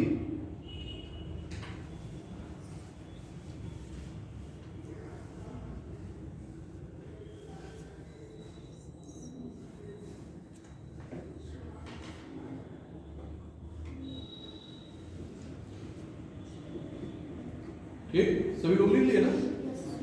अब नीचे जैसे इसमें ऐसा नहीं कि आप पूरा लिखें, जैसे आप लिख रहे हैं ना तो 3-4 भी लिख देंगे तब भी काम चल जाएगा। ऐसा नहीं कि पूरा आप जो है पूरा 10-10 लिख दीजिए।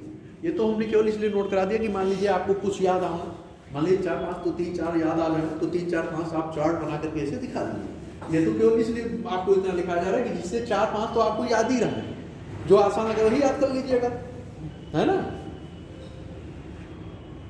लिखिए आगे, लिखिए इसी के नीचे उत्तर प्रदेश राज्य को, उत्तर प्रदेश राज्य को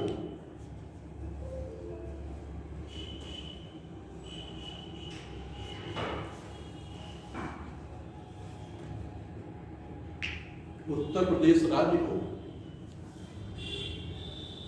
एक समृद्ध सांस्कृतिक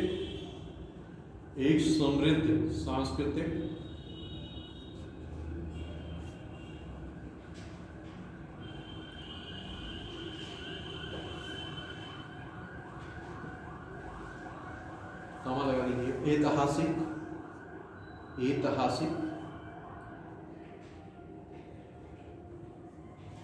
धार्मिक और आध्यात्मिक विरासत प्राप्त है। धार्मिक और आध्यात्मिक विरासत प्राप्त है। नीचे लिखेगा हेरिटेज आर्ट परियोजना का लक्ष्य, हेरिटेज आर्ट परियोजना का लक्ष्य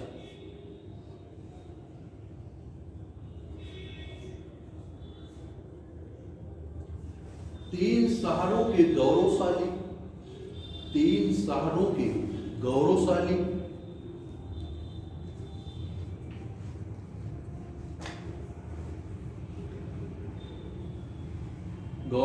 अतीत से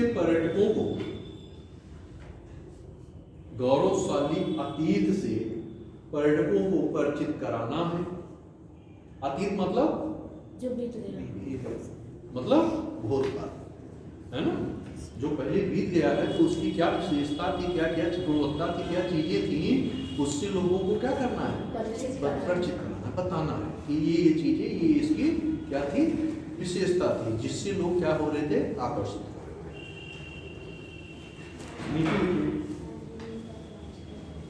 इसके साथ ही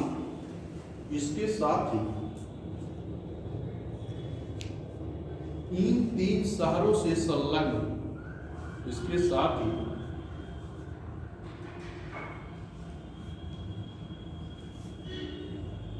इन तीन शहरों से संलग्न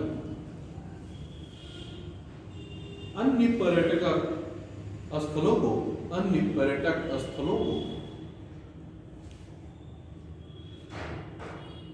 पर्यटक गंतव्य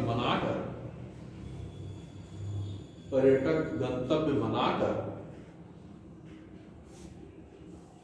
आय एवं रोजगार का सृजन करना है। आय एवं रोजगार का सृजन करना है।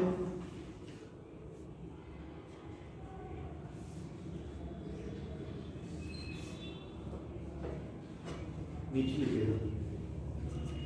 ये पहल उत्तर प्रदेश की या पहल उत्तर प्रदेश को या पहल उत्तर प्रदेश को देशी एवं विदेशी पर्यटकों के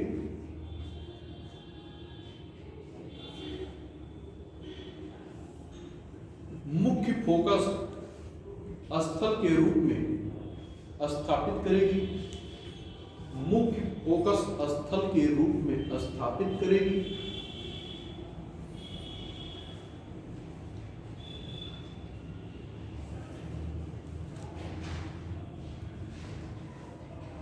ये आपके हेरिटेज आर्ट के संदर्भ में।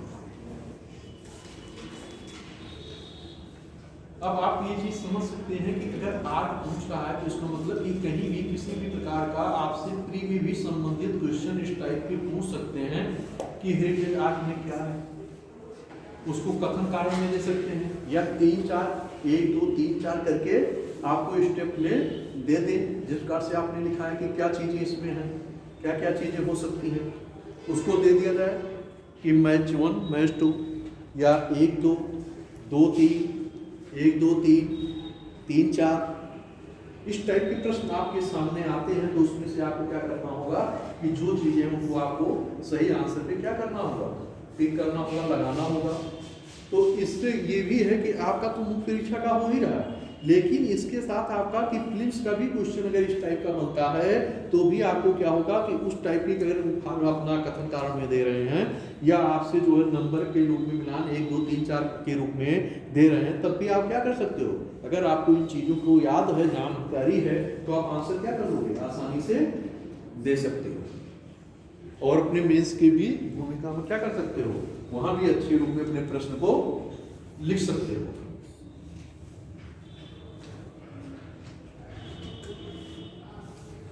देख लीजिएगा, रिवीजन कर लीजिए, कहीं कुछ दिक्कत तो रही नहीं है।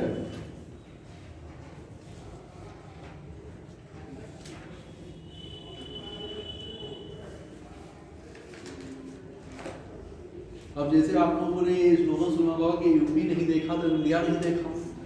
टीवी पे और बहुत सारी चीज पे आपने देखा होगा कि यूपी नहीं देखा तो इंडिया नहीं देखा। हो सकता है आपसे प्रश्न कि यूपी नहीं देखा तो इंडिया नहीं देखा। इसका मतलब क्या है कि पर्यटन की गतिविधियों को क्या कर रहा है, आकर्षित करने के लिए लोगों के दृष्टिकोण में क्या करना है, उसके पृष्ठ पटल पे क्या करना है, दृष्ट पटल पे अपनी चीजों को स्थापित करना है।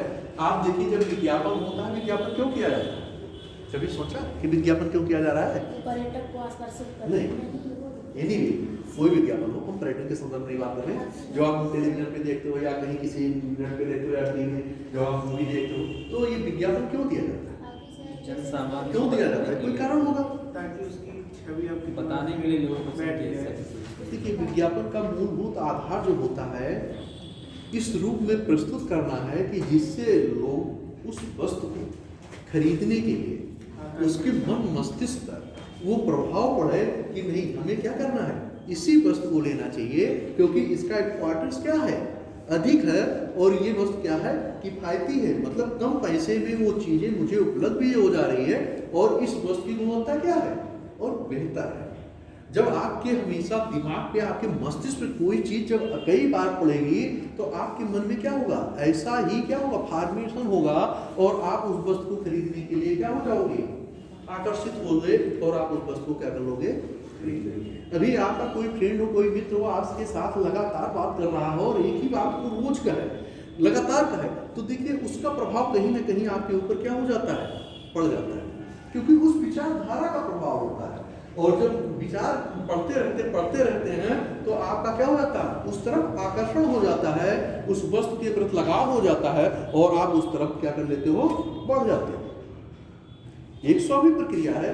और विज्ञापन का उद्देश्य ही क्या है, विज्ञापन इतनी बड़ी बड़ी कंपनियां विज्ञापन करती हैं, क्यों करती हैं भाई, पैसा देती है विज्ञापन के लिए, क्यों देती है, इसीलिए तो देती है ना कि इससे क्या होगा, हमारे कस्टमर बढ़ जाएंगे, और जब हमारे कस्टमर बढ़ जाएंगे तो हमारी आय क्या हो जाएगी, बढ़ जाएगी। और जितना मैं विज्ञापन जो कर रहे हैं, जितना दे रहा हूँ आर्टिसन को, उससे कई गुना ज्यादा हम क्या कर लेंगे, कमा लेंगे, अपनी जेब से तो दे नहीं रहे हैं, उन्हीं के माध्यम से, जैसे आपने देखा कि जब जियो फोन आया, आप रिलायंस तो दुनिया को मुट्ठी में कर लो, खिलाड़ियों को, फिल्मी इंडस्ट्रियों को, तो आप देखते होंगे कोको कोला का देख रहे हो कितना ब्रांड एम्बेसडर। तो कहने का मतलब कि सबको क्या कर रहा है, किया जा रहा है, बनाया जा रहा है कि उससे क्या होगा कि जैसे आप ऑन करोगे अपने टीवी को या अपने मोबाइल में, आप लोग देखते होगे कि विज्ञापन आते हैं, आप कोई चीज सुन रहे हो उसमें भी क्या हो रहा है, ऐड आ रहा है। इसलिए आ रहा है कि जितनी बार आप उसको देखोगे कहीं ना कहीं उसका प्रभाव आपके ऊपर पड़ेगा, चाहे आपके ऊपर पड़े, आपके घर वालों के ऊपर पड़े, किसी न किसी के ऊपर तो पड़ेगा ही। मान लीजिए आपके ऊपर नहीं पड़ा, इधर बड़े बैठे इनके ऊपर पड़ा, उनके उन पे पड़ गया, तो उनकी वस्तुएं क्या हो गई, बिक गई। और इनका उद्देश्य क्या है, अपने उद्देश्य में सफल है, और उनका मोटिव भी यही होता है।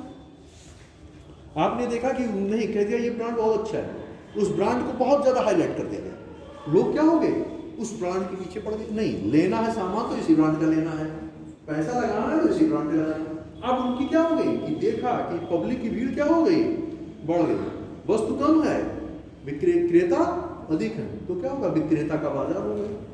वो क्या होगा, लाभ प्रतिस्पर्धा, इकोनॉमिक्स में भी पढ़ा होगा कि क्रेता का बाजार और विक्रेता का बाजार। वस्तु अगर अधिक है तो क्या हो जाएगी, क्रेता पक्ष में रहेगा, और अगर क्रेता के बाद वस्तु, क्रेता अधिक है और वस्तु कम है तो क्या हो जाएगा, उत्पादक लाभ में। मतलब दोनों एक अपोजिट प्रक्रिया है। तो इस आधार पे ये होता है कि जहां पता चल रहा है कि मान लीजिए वस्तु भी स्थिर है, मुद्रा भी स्थिर है, वस्तु बिक नहीं रही है, तो क्या हो गया, रिसेशन हो गया, मंदी की स्थिति आ गई, है ना। तो क्या होगा, उद्योग प्रभावित हो जाएगा, रोजगार, जिसको रोजगार मिला उनसे क्या होगा, कंपनियों से लोगों को क्या कर देंगे, कर्मचारियों को छटनी कर देंगे कि जाइए, आपकी आवश्यकता भी नहीं है, क्योंकि वस्तु क्या हो रही है, इतना उत्पादन हो चुका है, वो वस्तु ही नहीं बिक रही है, तो हम आपको सैलरी कहां से देंगे। तो क्या हो जाता है, छटनी की प्रक्रिया शुरू हो जाती है। तो उससे क्या हो गया, रोजगार प्रभावित हो गया, उद्योग क्या हुआ, प्रभावित हुआ, उत्पादन क्या हो गया, बंद हो गया, तो क्या हो जाएगी, मंदी की स्थिति आ जाएगी। बात समझ रही है। आइए हम लोग चलते हैं कि पर्यटन नीति थोड़ा देख लेते हैं ना। अब आर्थिक विकास में थोड़ा सा रिफ्रेंस हम दे रहे हैं, देख लीजिए उत्तर प्रदेश के में पर्यटन नीति के द्वारा आर्थिक विकास में इसकी क्या भूमिका हो सकती है। इतना मैंने बताया है, इतनी सारी चीजें हमको बताई है। अब आप खुद मुझे बताइए कि क्या क्या चीजें हो सकती है। मैंने तो आपको बहुत सारी चीजें बताई है। लोगों की सर आय बढ़ेगी, एक मेन पॉइंट हो गया, रोजगार का सृजन, ये भी ठीक है। और क्या हो सकता है, सर उनके जीवन की गुणवत्ता में सुधार होगा, ठीक है, चलिए, लोगों का जो विकास होगा, क्षेत्र होगा सर, उसका भी विकास होगा, हैं? जो क्षेत्र होगा, पर्यटन क्षेत्र जो आसपास का क्षेत्र। नहीं, मान लीजिए, चलिए ठीक है, लेकिन ये पूरे उत्तर प्रदेश के संदर्भ की बात की जा रही है। तो अगर पूरे उत्तर प्रदेश में इसकी विकास की भूमिका को होगा, तो मान लीजिए जिस क्षेत्र में पर्यटक स्थल है उसी क्षेत्र का विकास होगा, लेकिन और क्षेत्रों का विकास किस रूप में, प्रत्यक्ष अप्रत्यक्ष रूप में हो सकता है। भाई कृषि पे भी तो उसका असर पड़ेगा, भाई खाद्यान्न वस्तुएं चाहिए, तो खाद्यान्न के लिए किसी भी विकास बढ़ेगा नहीं बढ़ेगा, उस क्षेत्र में क्या होगा, भाई अनाज जो हो रहे हैं आपके, भाई जैसे आप है, आटा है, चावल है, घी है, दूध है, इन सारी वस्तुओं की मांग बढ़ेगी ना, तो बढ़ेगी तो उस क्षेत्र से जब पूर्ति नहीं हो रही तो क्या होगा, दूसरे क्षेत्र से आगमन होगा, बढ़ेगा ना। तो उन वस्तुओं को प्रत्यक्ष या अप्रत्यक्ष रूप से हमने क्या कहा था कि एक क्षेत्र की घटनाएं दूसरे क्षेत्र की घटनाओं को क्या करती हैं, प्रभावित करती है। एक क्षेत्र की विचारधारा दूसरे क्षेत्र की विचारधारा को क्या करेगी, और एक क्षेत्र का विकास दूसरे क्षेत्र के विकास को क्या करेगा, प्रभावित करेगा। तो कहने का मतलब क्या है कि प्रत्यक्ष अप्रत्यक्ष रूप से आधारभूत संरचना जो होती है, इकोनॉमिक्स में पढ़ा होगा आधारभूत संरचना, इंफ्रास्ट्रक्चर पढ़ाया गया होगा कि इंफ्रास्ट्रक्चर क्या होता है, आधारभूत संरचना क्या होती है। तो उससे क्या होगा कि आधारभूत संरचना क्या होगी, मजबूत होगी, और जब आधारभूत संरचना मजबूत होगी तो क्या होगा, इंडस्ट्री क्या होगी, स्थापित होगी, उद्योग क्या होंगे, स्थापित होंगे। अब आधारभूत संरचना पता चल रहा है कि वहां रॉ मटेरियल ही नहीं है, कच्चा पदार्थ ही नहीं, कच्चा मटेरियल नहीं है, परिवहन की सुविधा नहीं है। आधारभूत संरचना में आपकी क्या आती है, बिजली है, सड़क है, पानी है, कच्चे माल है, ये सारी चीजें आपकी क्या है, आधारभूत संरचना है। तो इन सारी चीजों की जब कमी होगी तो वहां कोई उद्योग फलीभूत हो पाएगा, नहीं हो पाएगा। तो क्या पर्यटन फलीभूत होगा, वो भी नहीं होगा। तो उसके लिए इन सारी चीजों को क्या करना होगा, अच्छी गुणवत्ता का बनाना होगा। भाई अगर मान लीजिए कि आप पर्यटन क्षेत्र है, वहां सड़क ही नहीं है, तो क्या पर्यटन विकास होगा? आवागमन की सुविधाएं क्या हो गई? बाधित हो गई।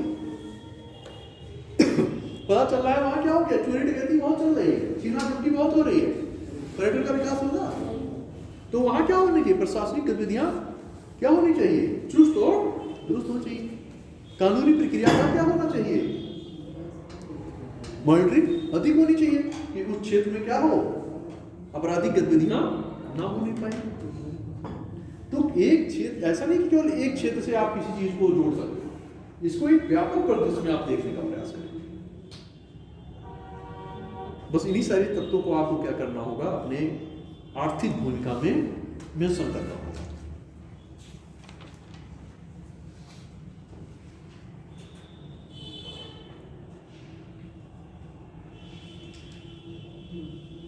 आइए हम लोग पर्यटन नई नीतियों पे देख लेते हैं।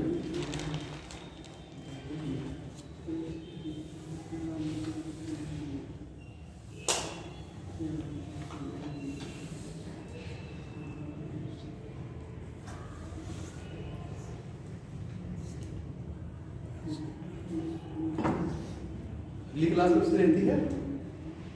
ढाई बजे डेढ़ बजे से।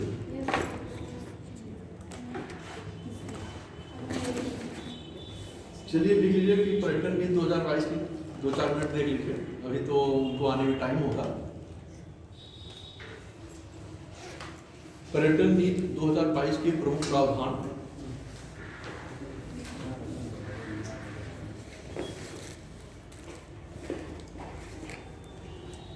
पर्यटन 2022 के प्रमुख प्रावधान।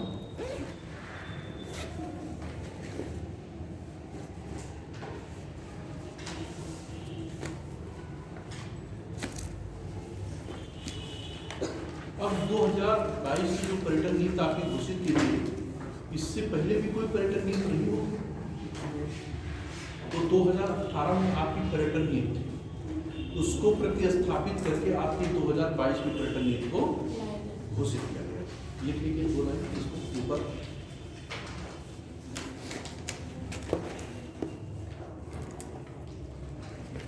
पर्यटन की प्रदेश में पर्यटन की अपार संभावनाओं, प्रदेश में पर्यटन की अपार संभावनाओं, प्रदेश में पर्यटन की अपार संभावनाओं के दृष्टिगत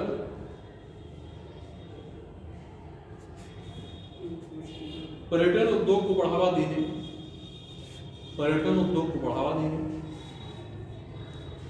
एवं इसके बहुमुखी विकास, एवं इसके बहुमुखी विकास,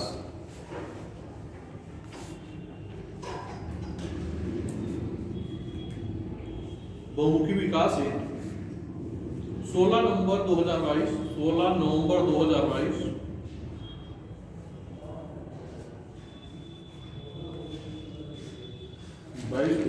उत्तर प्रदेश सरकार द्वारा राज्य की नई पर्यटन नीति 2022 घोषित की गई।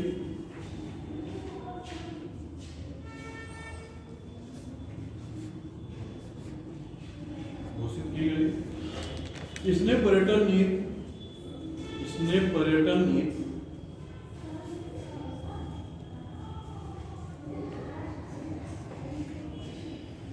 2018 को प्रतिस्थापित किया, 2018 को प्रतिस्थापित किया, मतलब उसके स्थान पे आई।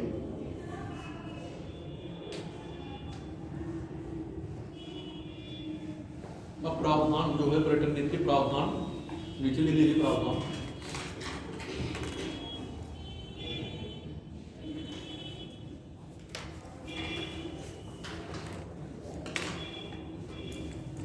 सभी पात्र पर्यटन, मतलब जो उसके पात्र होंगे, सभी पात्र पर्यटन इकाइयां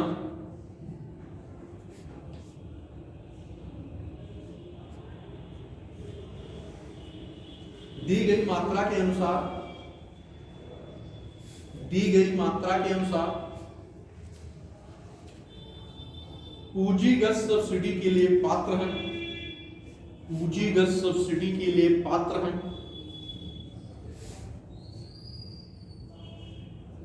अगला,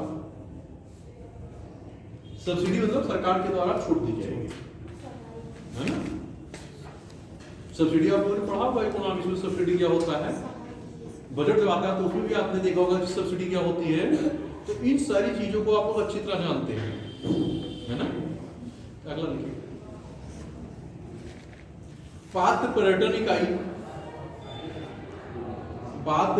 इकाई के वाणिज्यिक संचालन की सफल शुरुआत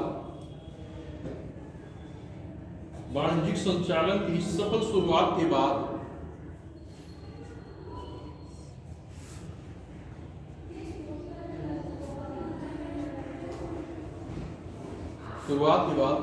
पूंजी निवेश सब्सिडी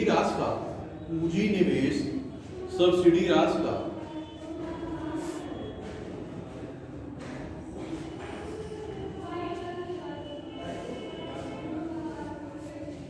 रस का 100% प्रदान किया जाएगा। मतलब कितना 100, मतलब 100 में 100 रुपया आपको क्या कर दिया जाएगा, सब्सिडी दी जा सकती है।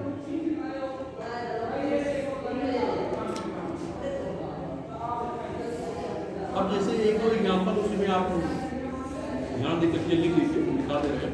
जैसे मान लीजिए इससे हो जाएगा कि आपने इस चीज को किया तो उसकी पुष्टि भी हम कर रहे हैं। एग्जाम्पल देने से क्वेश्चन के स्तर जो होता है आपका थोड़ा क्या होता है, परफॉर्मेंस अच्छा होता है।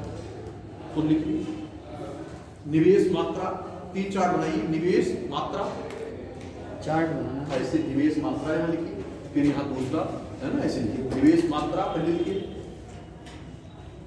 निवेश मात्रा, सब्सिडी प्रतिशत बीच में, यहाँ जैसे है सब्सिडी प्रतिशत बीच में लिख लीजिए। हाँ ठीक है, लिखिए कैसे लिखिए, सब्सिडी प्रतिशत एक यहाँ बना लीजिए, ऐसे एक यहाँ बना लीजिए, एक यहाँ बना लीजिए, ऐसे बना लीजिए, है ना। सब्सिडी प्रतिशत हो गया, यहाँ निवेश मात्रा है, सब्सिडी प्रतिशत हो गया।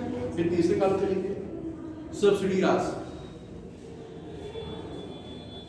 जैसे 2-3 नाम हम आपको लिखा दे रहे हैं कि आपको मान लीजिए कि कोई आपको हो, उस हिसाब से आप अपना एग्जाम्पल क्वेश्चन में दे दीजिएगा, बस इतना मतलब। 10 लाख से 10 करोड़, इसमें लिखिए निवेश 10 करोड़ लाख से 10 करोड़, 10 लाख ऐसे डैश देखिए 10 करोड़ लिख लीजिए, 10 लाख से 10 करोड़ तक। सब्सिडी में यहाँ प्रतिशत में लिखिए, लिखा है ना सब्सिडी प्रतिशत 25%, 25% का चिन्ह बना दीजिए। अब सब्सिडी राशि कितनी हो जाएगी, परसेंटेज निकालने आता होगा ना सबको, तो क्या आता हो जाएगा, इसमें से सब्सिडी राशि लगभग 2 करोड़ है ना। लिखिए 2 करोड़, 2 करोड़ लगभग या थोड़ा ज्यादा है ना, निकाल लीजिएगा अपना जो भी होगा लिख लीजिएगा। 2.5 करोड़ मतलब निकाल लीजिएगा, जो भी होगा निकाल लीजिएगा, ठीक है। ऐसे 50 करोड़ तक नीचे जो भी होगा निकाल लीजिएगा आप लोग। 2 से 2.5 करोड़ के लमसम आएगा जो कुछ होगा, लगभग 2 करोड़ 50 करोड़ तक नीचे। ऐसा नहीं कि केवल आप सब्सिडी यहाँ दिखा देंगे, यहाँ लगभग करके लिख देंगे तो भी आपका कोई दिक्कत नहीं है ना, क्योंकि आपको एक क्या एग्जाम्पल ही तो आप दे रहे हो। 50 करोड़ तक सेकंड में 50 करोड़, हाँ निवेश की मात्रा 50 करोड़ 20% सब्सिडी, 50 करोड़ तक। हाँ। अब 20% का आपका जो होगा लगभग जो है 7.5-8 लाख करोड़ के आसपास होगा, है ना, 7.5-8 ऐसे होगा, तो उसको देख लीजिए। अब नीचे लिखिए इस नीति में पर्यटन को उद्योग का दर्जा दिया जाएगा। नीचे बस 1-2 एग्जाम्पल बहुत है, ऐसा नहीं कि आपको पूरा एग्जाम्पल, 2 एग्जाम्पल बहुत है। इस नीति में पर्यटन को उद्योग का दर्जा दिया जाएगा। प्रश्न निकालने आता है नहीं आता, तो निकाल लीजिएगा।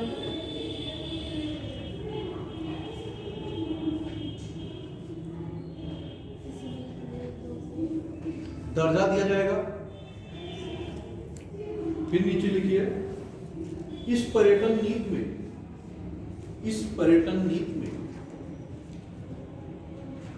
भगवान राम से जुड़े सभी स्थानों को, भगवान श्री राम से जुड़े सभी स्थानों को,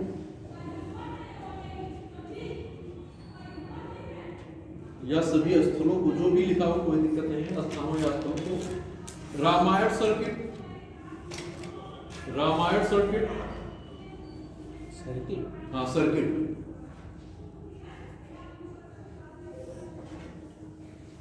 फिर नीचे लिखिए भगवान कृष्ण से जुड़े, भगवान कृष्ण से जुड़े धार्मिक स्थलों को,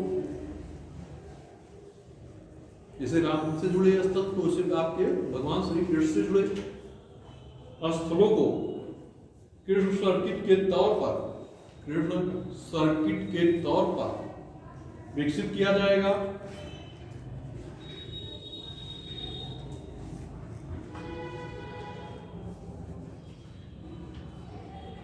अब ऐसे एक गोला बना लीजिए, ऐसे, है ना, और यहाँ प्रमुख पर्यटक सर्किट है ना, या पर्यटन सर्किट आप कर लीजिए, है ना, ऐसे करके 1 2 3 4 ऐसे करके लिख लीजिए, है ना।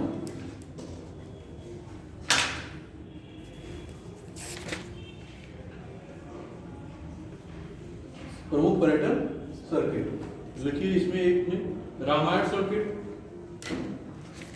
बना लीजिए गोला, ऐसे गोला बनाइए और ऐसे खींच लीजिए 3 4 5, क्योंकि यहाँ स्पेस नहीं लिखने पर इतना नहीं, 1 2 हम लिख दे रहे हैं, है ना। रामायण सर्किट, हाँ रामायण सर्किट,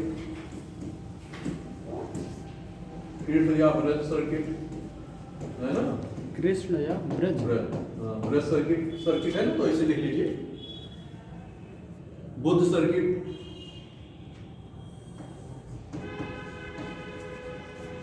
सर्किट तो आपने लिखा ही है, ऐसे जो है सब लिख लीजिए, हम भी दे रहे हैं। महाभारत सर्किट, शक्तिपीठ, Mahabharat circuit,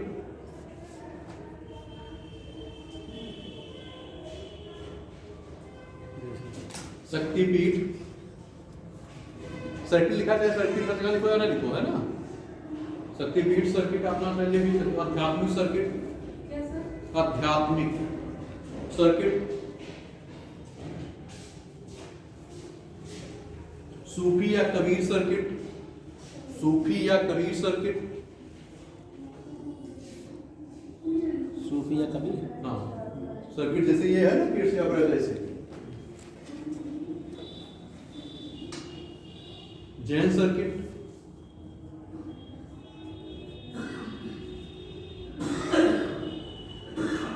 Bundelkhand circuit, Bundelkhand,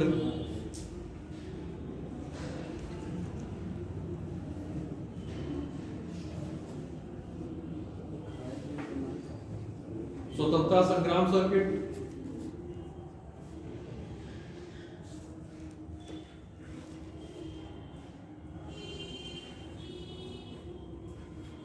craft circuit, craft craft hand पे जो मेड रहता है, हाँ, का पराकला धारा फावटा क्राफ्ट,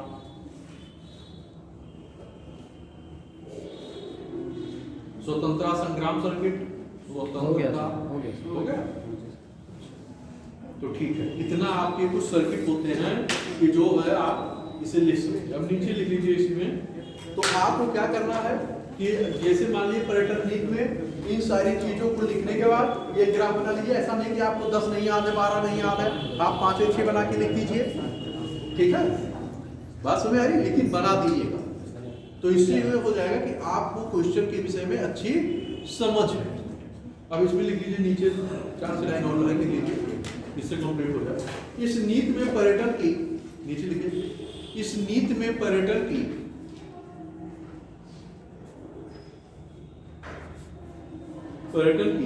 कई नई संकल्पनाएं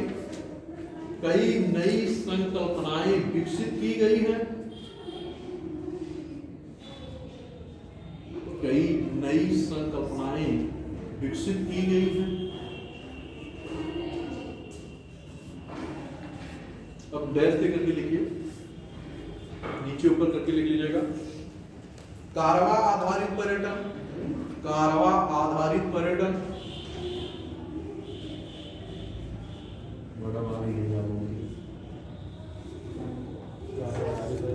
प्राकृतिक योगा,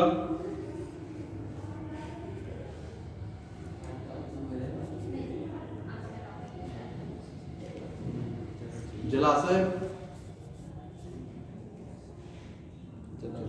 झील एडवेंचर पर्यटन, झील एडवेंचर पर्यटन, स्टार होटल, स्टार होटल, अगला स्टार होटल, बजट होटल, उसी में फिर नीचे इस पर्यटन नीति द्वारा 20,000 करोड़ रुपए का निवेश, 20,000 करोड़ 20,000 करोड़ रुपए का निवेश एवं 10 लाख अतिरिक्त रोजगार सृजन का लक्ष्य निर्धारित है।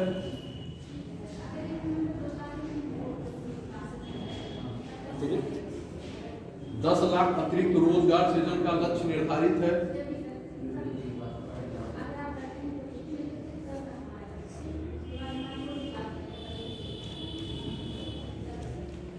नीचे इसमें 10% क्षेत्र आधारित वृद्धि दर, इसमें 10% क्षेत्र आधारित वृद्धि दर एवं 15% राज्य घरेलू उत्पाद में पर्यटन उद्योग की हिस्सेदारी का लक्ष्य रखा गया है। पर्यटन उद्योग की हिस्सेदारी में घरेलू उत्पाद में पर्यटन उद्योग की हिस्सेदारी का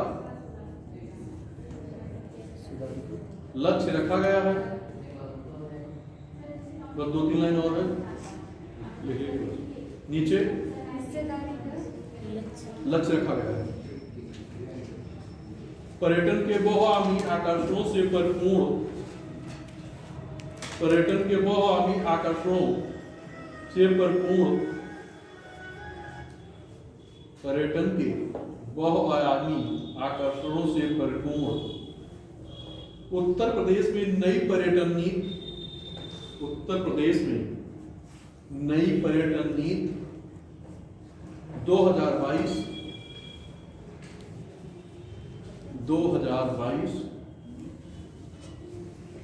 पर्यटन संबंधी दायरे को बढ़ाकर,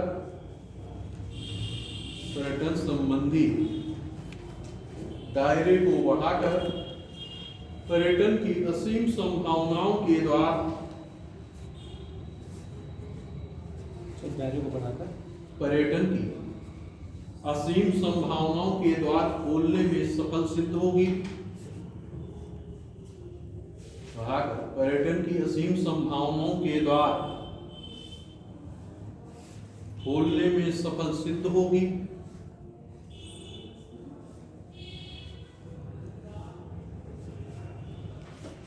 सिद्ध होगी। आपका ये कंप्लीट होता है, ये टॉपिक भी कंप्लीट होता है।